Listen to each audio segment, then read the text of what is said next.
Oh, good morning. Good morning. How are you Oh, guys you're today? not saying good morning to me.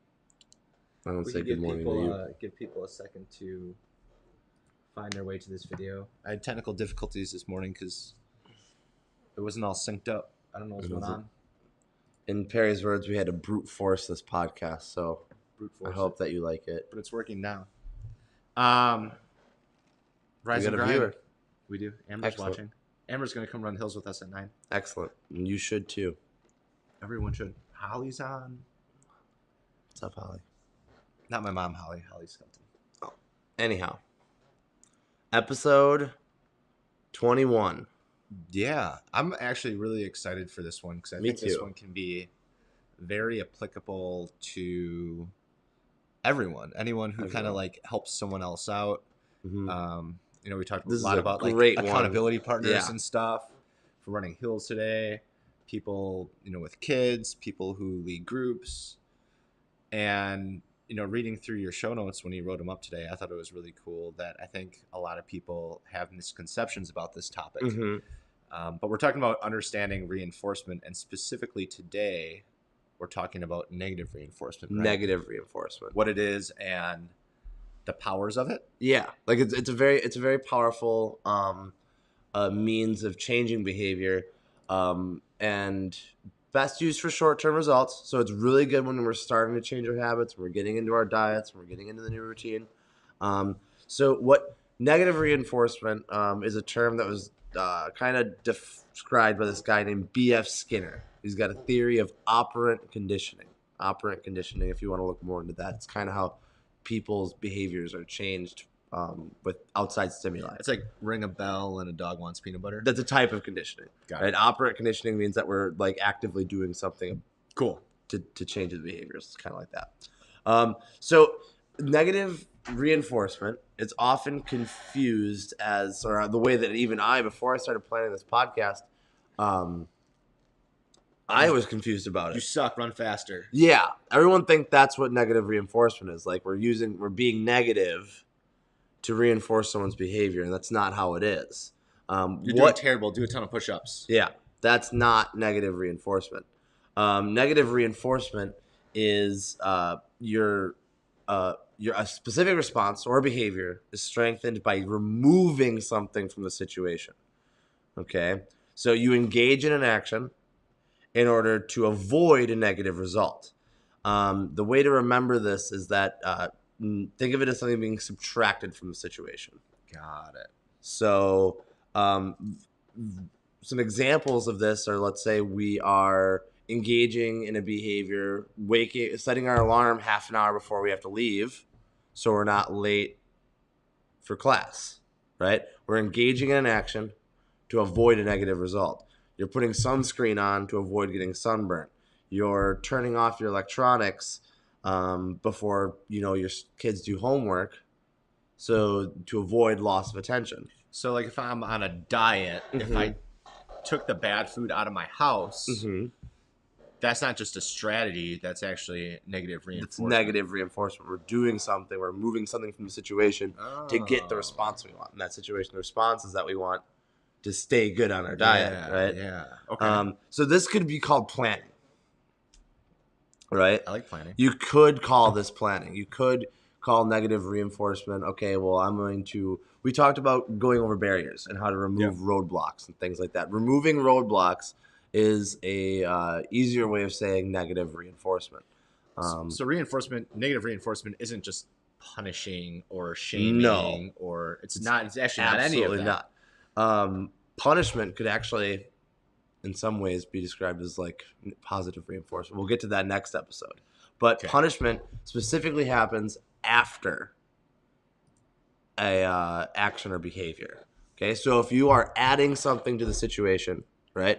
My child isn't behaving, and I ground them, or I take away their electronics, or something like that. That's punishment. We're adding something to the situation after they misbehaved or after the undesired behavior occurred. If we've now removed the electronics before something would have happened, that's negative reinforcement. Got it. So are there three? So there's positive where you Mhm. add something. So, Mhm. Your child's crying, give them a sucker. Yep. There's negative, so um, removing distractions from the table before they do their homework. And then there's punishment, like if you did bad on your homework or you're doing bad on your homework, you're not paying attention, making them go on a timeout. Yes. Interesting. Interesting. Yes. So this is best used for short-term results. Well, it's going to cause immediate results. The immediate results are that you're going to get the behavior that you want. At least closer to your At target. least closer to your target. You're gonna I'm not gonna cheat on my diet because I have nothing in the house that will help me do that. Literally my life. I have pepperoni in my fridge. That's on your diet. Right now it is. The pepperoni diet. Actually, I do have No, I used to high fat, high protein meals, so it Oh, actually really? fits in really well. Oh, cool. But I don't have junk food or I Mhm. don't have snacks in my house. Like I got home last night and like an hour after dinner, I'm like, man, I'm kind of hungry. Let's see what I have, and just ended up being That's peanut butter. Yeah, my problem. My problem at With my a home. spoon. Yeah, is that I live with the snack king.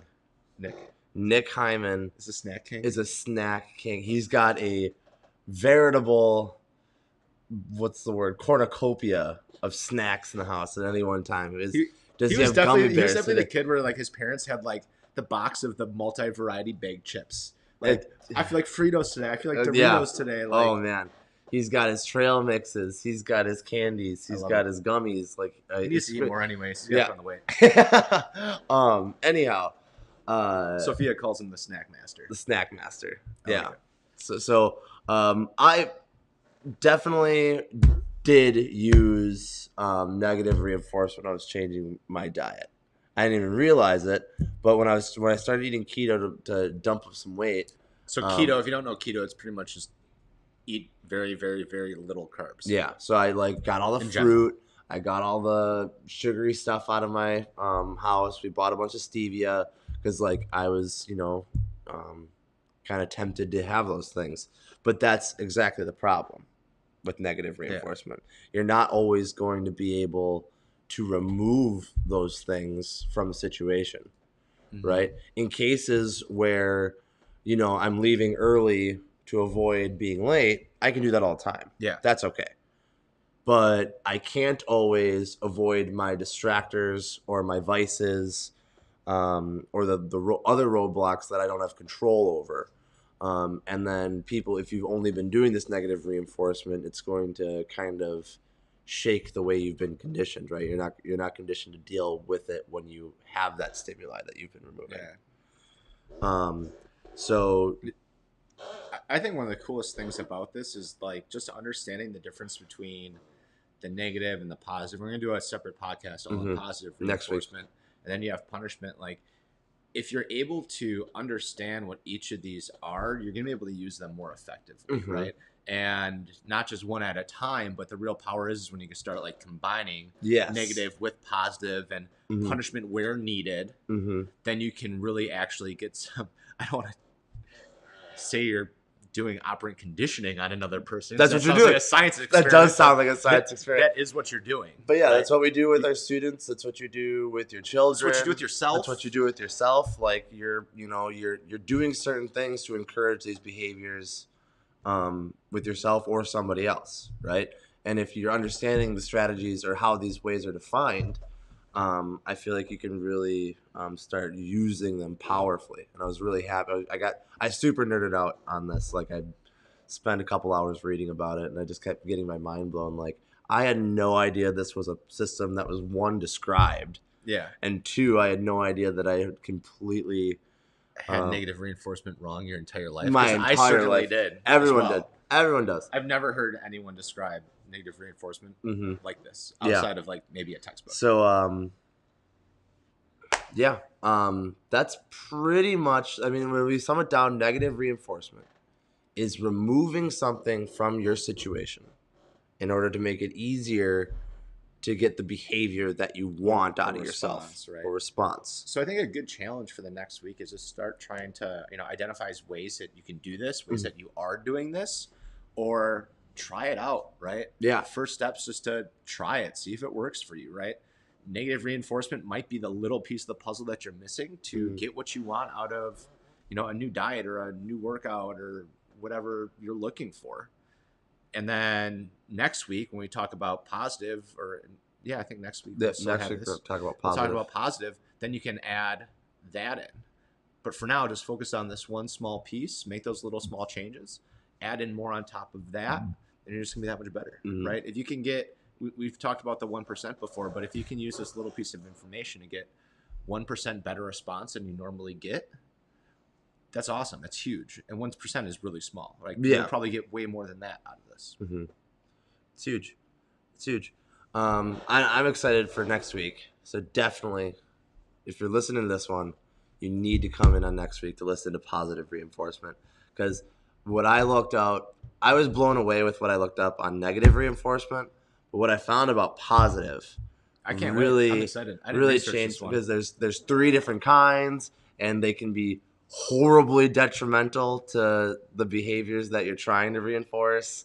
Like positive reinforcement is very powerful and can be, if you don't understand it, you could be misusing it and really, really hurting yourself or the people that you're, trying to guide.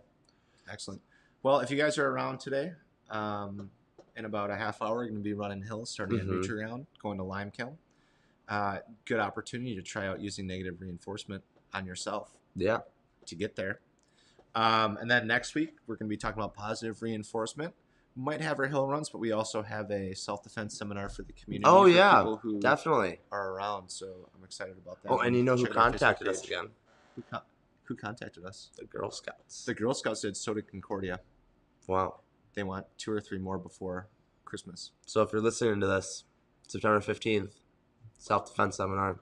I know there's a bunch of women in the community who are asking about it and wanting Shameless it. plugs. If anyone ever wants one. But anybody. As long as I'm free, I usually do them, free of charge just to give back to the community. So I love doing them. They're a ton of fun. Awesome. Sounds good. Well, thanks, guys. Rise and grind. Go work out.